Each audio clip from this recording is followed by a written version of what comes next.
प्रिय दर्शकों, नमस्कार। अर्निका ज्योतिष में आप सभी का हार्दिक स्वागत है।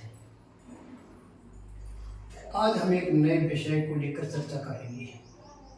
वो नया विषय क्या है कि किसी भी मंत्र के जब अनुष्ठान आदि की सफलता या असफलता में ग्रहों की क्या भूमिका होती है।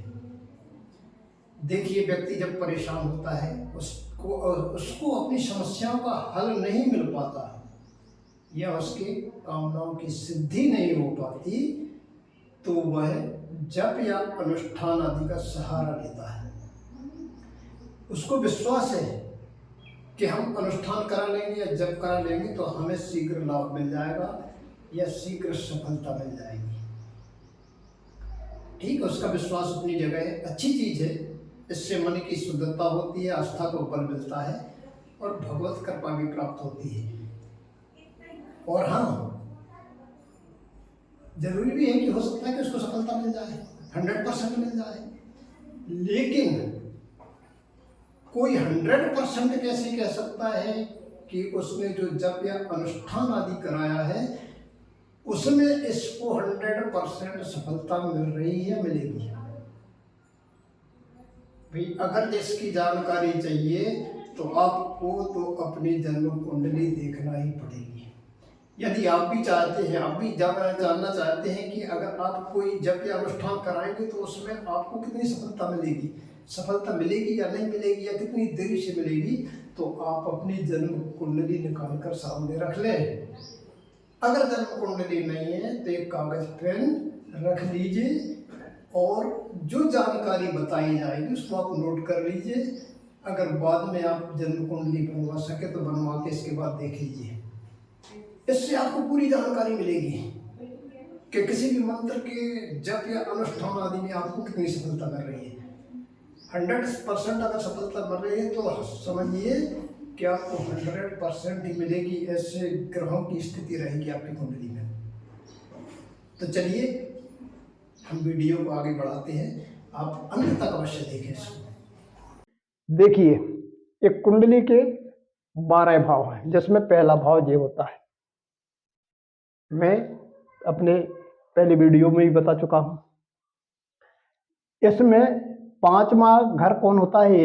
यानी 1 2 3 4 5, 9वां घर होता है ये। यहां से अगर आप 1 से अगर गिनेंगे तो 5वां ये आएगा, 9वां ये आएगा। सीधी सीधी बात, क्योंकि ये हर कुंडली में पहले ही घर माना जाता है।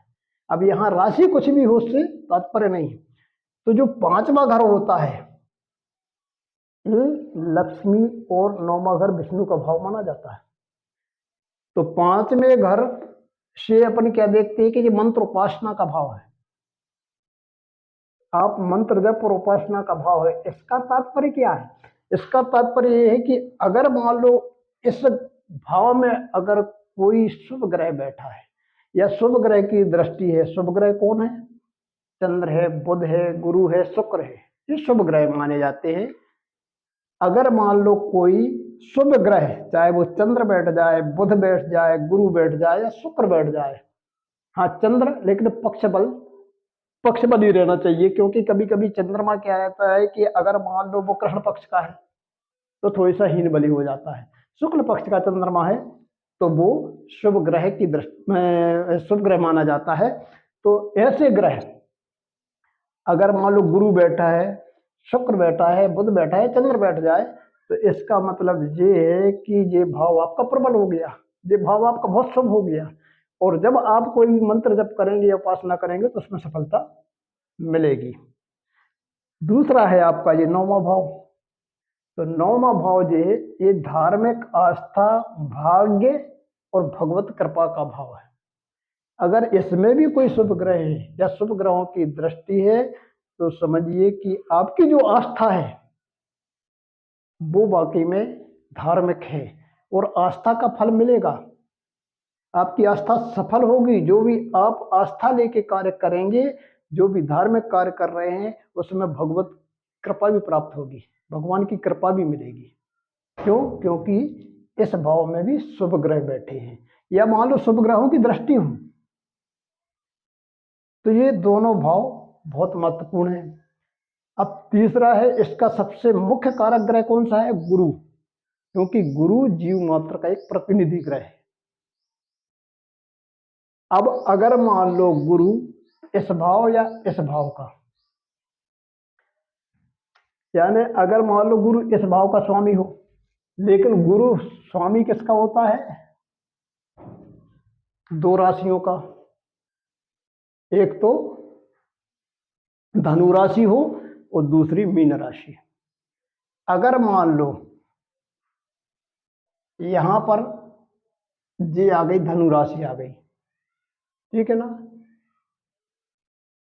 पहले हम पांचवें भाव को लेते हैं। अगर यहां धनु राशि आई तो इसका स्वामी कौन हो गया? गुरु, क्योंकि धनु राशि का स्वामी कौन होता है? गुरु होता है। अगर यही गुरु धनु राशि में है, या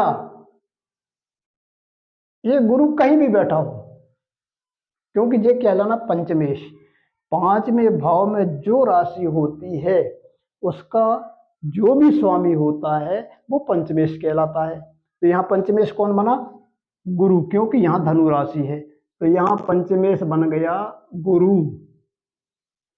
अब पंचमेश जो गुरु है वो कहीं भी बैठा हो, लेकिन उसकी दृष्टि या युति लग्न या लग्न से पड़े, तो लग्न कौन है? ये, ठीक है ना। मान लो यहां लग्न हो गई 5, तब तो यहां नौवीं राशि आएगी, 5, 6, 7, 8, 9। अगर मान लो गुरु जो पंचमेश है वो कुंडली में कहीं भी बैठा हो, लेकिन अगर उसकी दृष्टि लग्न पर पड़ रही हो या लग्न के स्वामी के साथ कहीं ना कहीं उसका संबंध हो, तो समझिए कि शांति जप अनुष्ठान में निश्चित सफलता मिलेगी, सुख की प्राप्ति होगी। वो कैसे? मान लो गुरु यहां बैठा है, ठीक है ना, तो गुरु की 7वीं दृष्टि कहां जाएगी? लग्न पे जाएगी। 1, 2, 3, 4, 5, 6, 7, यानी गुरु की दृष्टि कहां गई? गुरु क्या है? पंचमेश है। पंचमेश गुरु की दृष्टि लग्न पर पड़ रही है। इसका मतलब ये है कि कोई भी आप शांति कर्म अनुष्ठान कराएंगे या स्वयं करेंगे तो उसमें सफलता मिलेगी और आपको सुख की प्राप्ति होगी। अगर मान लो ये लग्न में 5 में राशि लिखी है, इसका स्वामी कौन हुआ? इसका स्वामी सूर्य है। अगर मान लो गुरु का संबंध कहीं सूर्य से बन जाता है, यानी पहली बात, अगर मान लो सूर्य,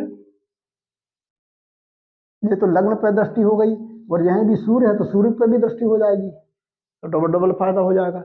लेकिन अगर मान लो गुरु के साथ यहाँ सूर्य बैठ जाए तो गुरु के साथ सूर्य का संबंध हो गया।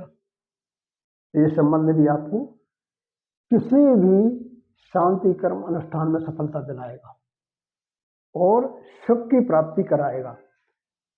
अगर मान लो 1, 2, 3, 4, 5 सूर्य यहां बैठ जाए, यानी लग्नेश यहां बैठा हो और पंचमेश यहां बैठा है, तो भी गुरु की दृष्टि 1, 2, 3, 4, 5वीं दृष्टि सूर्य पर पड़ेगी, क्योंकि गुरु की 3 दृष्टियां होती हैं, 5वीं, 7वीं और 9वीं। 5वीं दृष्टि यहां आ गई, 7वीं दृष्टि यहां आ गई और 9वीं दृष्टि अगर सूर्य यहां भी होता तो भी गुरु की 9वीं दृष्टि आ जाती। यहां आपकी आ गई 1, 2, 3, 4, 5, 6, यहां आ गई 7।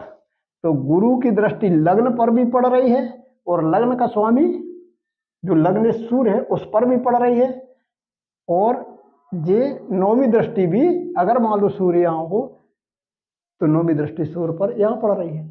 इसका मतलब लग्न पर भी पड़ रही है और लग्न के स्वामी पर भी अगर मान लो सूर्य गुरु की दृष्टि पड़ जाए तो बहुत अच्छा योग है। इसमें आप कोई भी व्यक्ति अगर मान लो कोई भी कर्म अनुष्ठान शांति जप आदि कराता है तो 100% उसमें सफलता मिलने के चांस बढ़ जाते हैं। तीसरा है कि गुरु किसी भी भाव का स्वामी हो, इससे मतलब गुरु किसी भी भाव का स्वामी हो, यानी अगर वो भाव कहीं भी हो, मान लो यहाँ 9 आ गया तो यहाँ पे क्या आ जाएगा, लग्न में छठी राशि आ जाएगी, ठीक है ना। 6, 7, 8, 9। अगर मान लो गुरु किसी भी भाव का स्वामी होकर, मान लो गुरु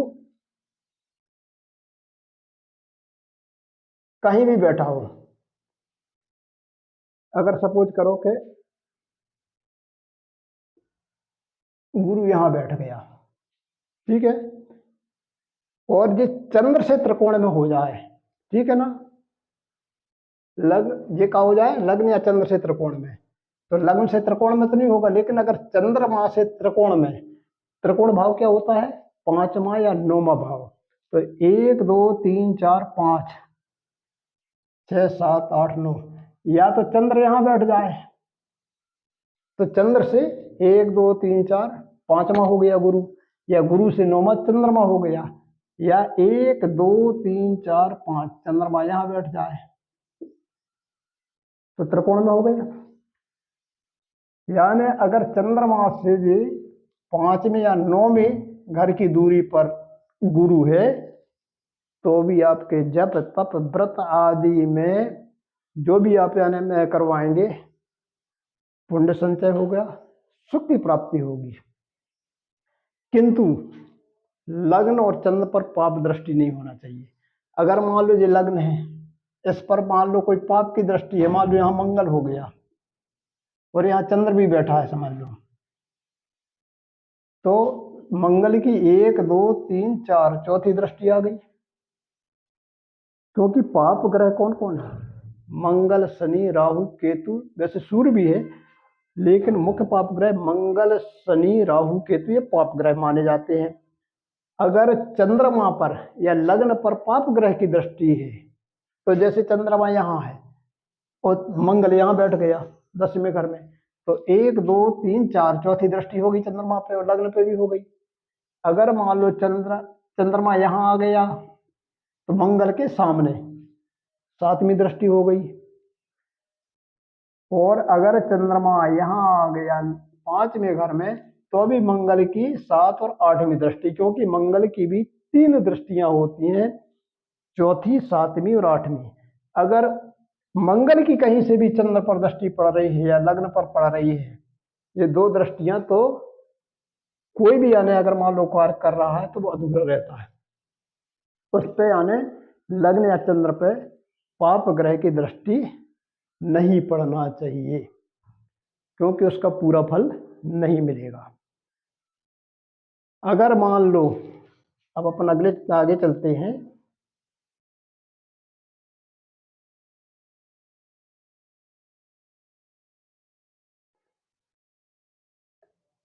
देखिए तीसरा भाव कौन सा है, ए, 1, 2, 3, 6वां भाव कौन सा हो गया, जे, 8वां भाव यहाँ है और 11वां भाव जे है।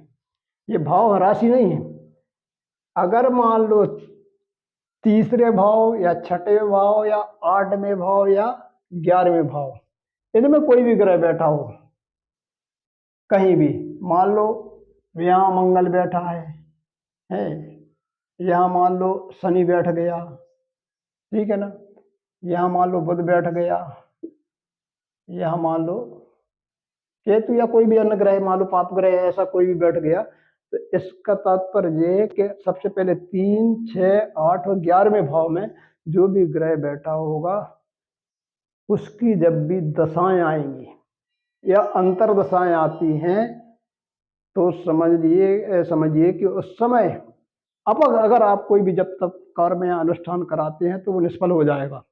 तो ये ध्यान देना जरूरी है कि जब इन भावों के स्वामी की दशा या अंतरदशा चल रही हो, कुंडली में ये देख लीजिए कि आपकी कुंडली में कहीं तीसरे भाव में कोई ग्रह बैठा है, भले ही दूसरा सूर्य बैठा है, बुध बैठा है या मंगल बैठा है या पाप ग्रह बैठ जाए तो और ज्यादा है ना खतरनाक हो जाता है। 6ठे भाव में कोई ऐसा ग्रह बैठा है, 8वें भाव में या 11वें में, जिनकी दशाएं अंतरदशाएं चल रही, ये दशा अंतरदशा आपको मिल जाएगी, या तो आपकी ऐप में ही मिल जाती है, या जो आप कुंडली बनवाते हैं तो पंडित पहले से बना के देता है कि आपको कब कब किसकी दशाएं या अंतरदशाएं चलेंगी। तो उस समय जब आप ये कार्य करने जा रहे हैं, उस समय देख लीजिए क्या इन भावों के स्वामियों के साथ, चाहे वो तीसरे भाव में बैठा हो, छठे भाव में, आठवें भाव में या 11वें भाव के स्वामी की कोई दशा अंतरदशा तो नहीं चल रही। अगर उस समय इनकी दशा या अंतरदशा चल रही है तो उस समय आप जप, अनुष्ठान, शांति कर्म ना कराएं, अन्यथा कोई लाभ नहीं मिलेगा। सीधी सी बात है ये, है ना। अब हम आगे चलते हैं।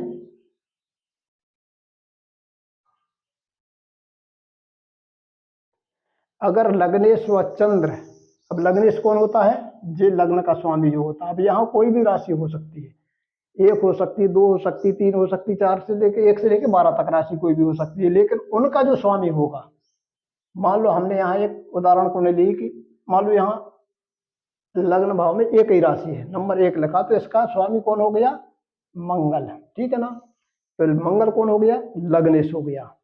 यहाँ आपका लग्न भाव का स्वामी लग्नेश कहलाता है। तो लग्न में जो भी राशि होगी उसका स्वामी लग्नेश कहलाता है। तो मान लो यहाँ एक राशि है तो उसका स्वामी कौन हो गया? मंगल हो गया। और अगर मान लो चंद्रमा, चंद्रमा मान लो, सपोज करो कि चंद्रमा आपका यहाँ बैठा है, ठीक है ना, चंद्रमा जहां भी बैठा हो, लेकिन ये दोनों कमजोर हो। अब कमजोर कैसे होंगे? कि या तो मंगल पर मान लो यहाँ राहु बैठ जाए तो राहु की दृष्टि सीधी मंगल पर गई, ठीक है ना, या राहु यहाँ बैठ जाए तो 1 2 3 4 5 राहु की भी 5वीं दृष्टि मंगल पर पड़ गई, ठीक है। अगर मान लो यहाँ शनि भी बैठ जाए तो शनि की दृष्टि भी सीधी मंगल पर जा रही है, या शनि यहाँ बैठ जाए तो शनि की तीसरी दृष्टि 1 2 3 मंगल पर जा रही है। यानी या तो लग्न या लग्नेश। अब जी मंगल भी अगर मान लो, सपोज कीजिए जहां भी बैठे, लेकिन राहु, शनि, पाप ग्रह जैसे या सूर्य की भी दृष्टि इन पर पड़ रही है लग्नेश पे, या लग्नेश पीड़ित है। लग्नेश पीड़ित कब होता है?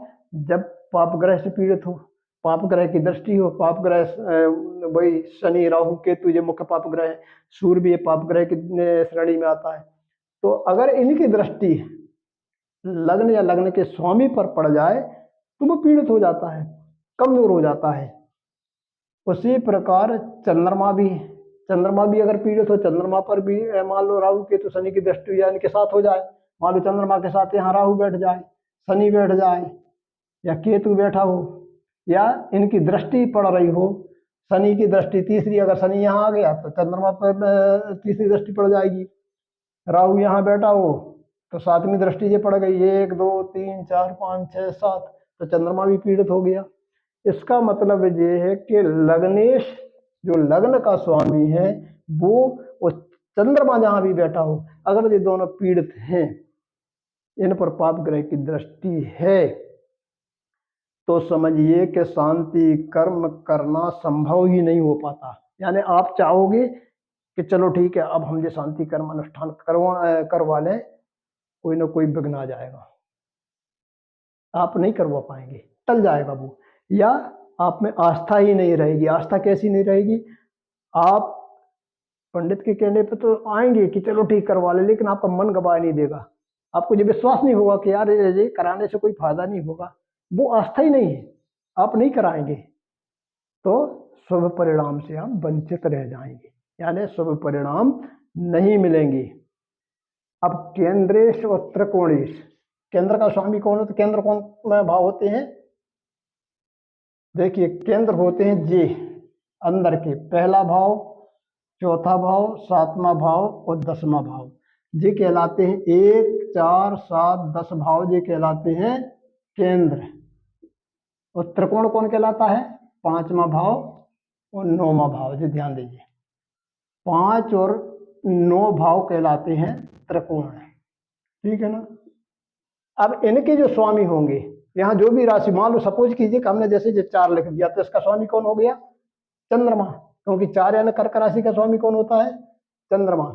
यहाँ 1 लिखा है तो 1 का स्वामी हो गया मंगल, यहाँ 10 लिखा है तो मकर, मकर का स्वामी कौन हो गया? शनि, और यहाँ 7 लिखा है केंद्र में तो तुला, तुला का राशि हो गया शुक्र स्वामी। अब त्रिकोण, त्रिकोण भाव कौन होते हैं? 5 और 9। तो 5 यहाँ लिखा, तो यहाँ इसका स्वामी कौन हो जाएगा? सिंह राशि का सूर्य। और यहाँ 9 लिखा है, तो मतलब धनु राशि, धनु राशि का स्वामी हो गया गुरु। तो इन भाव में जो भी राशि लिखी होगी उनका स्वामी या तो केंद्रेश होगा, तो जो केंद्र में जो भी अन्य राशि लिखी होगी इनका स्वामी केंद्रेश कहलाता है। और त्रिकोण में जो भी राशि होगी 5 और 9वें भाव में, उनका स्वामी होता है त्रिकोणेश। ठीक है ना। अगर मान लो केंद्र में कोई भी ग्रह है, अब ऐसा जरूरी नहीं रहता कि 4 ही भाव में ग्रह मिल जाए, किसी एक भाव में ही मिलेगा, किसी में 2 भाव में। मान लो यहाँ पे सपोज करो कि शुक्र बैठ गया, ठीक है ना, जो इसका स्वामी भी है। ठीक, यहाँ पे शुक्र बैठ गया और शुक्र को समझिए कि यहाँ सूर्य बैठ गया, सूर्य की दृष्टि शुक्र पर पड़ गई, या शुक्र 7वें भाव का स्वामी होके इसके साथ मान लो राहु या मंगल बैठ जाए, जो पाप ग्रह हैं। अगर ये पाप ग्रह से पीड़ित हो गया तो शुक्र पीड़ित हो गया, कमजोर हो गया, हीन बली हो गया। इसी प्रकार अगर त्रिकोण का जो स्वामी है गुरु, इन पर भी कोई पाप ग्रह की दृष्टि पड़ जाए या पाप ग्रह साथ हो जाए, मान लो जी इसमें सूर्य आ गया, अब सूर्य के साथ यहाँ राहु बैठ जाए, तो त्रिकोण जो है, त्रिकोण का स्वामी पीड़ित हो गया है। अगर मान लो यहाँ गुरु है, गुरु के साथ भी अगर मान लो राहु या केतु या शनि, राहु या केतु बैठ जाए या उनकी दृष्टि पड़ जाए यहाँ से, तो गुरु भी पीड़ित हो गया। इसका मतलब भी हीन बली हो गए। तो अगर मान लो ये कमजोर होते हैं, कौन? केंद्र के स्वामी और त्रिकोण के स्वामी अगर कमजोर हैं तो ध्यान रखें कि इनका रत्न धारण करें। अगर मान लो सूर्य यहाँ त्रिकोण का स्वामी है और वो कमजोर है, तो आपको क्या मूंगा धारण, वो माणिक्य धारण करना चाहिए। तो अगर मान लो यहाँ केंद्र में मान लो शुक्र आपका पीड़ित है, तो आपको हीरा धारण करना पड़ेगा। अगर मान लो यहाँ चंद्रमा केंद्र का स्वामी होके पीड़ित है, तो आपको मोती धारण करना पड़ेगा। आज बस इतना ही, क्योंकि वीडियो लंबा हो रहा है। अगले वीडियो का आप लोग कृपया इंतजार करेंगे। अगला वीडियो आपके सामने समक्ष प्रस्तुत करूंगा। तब तक के लिए धन्यवाद, नमस्कार। और पुनः आग्रह करता हूं कि इस वीडियो को सब्सक्राइब करें, लाइक करें। धन्यवाद।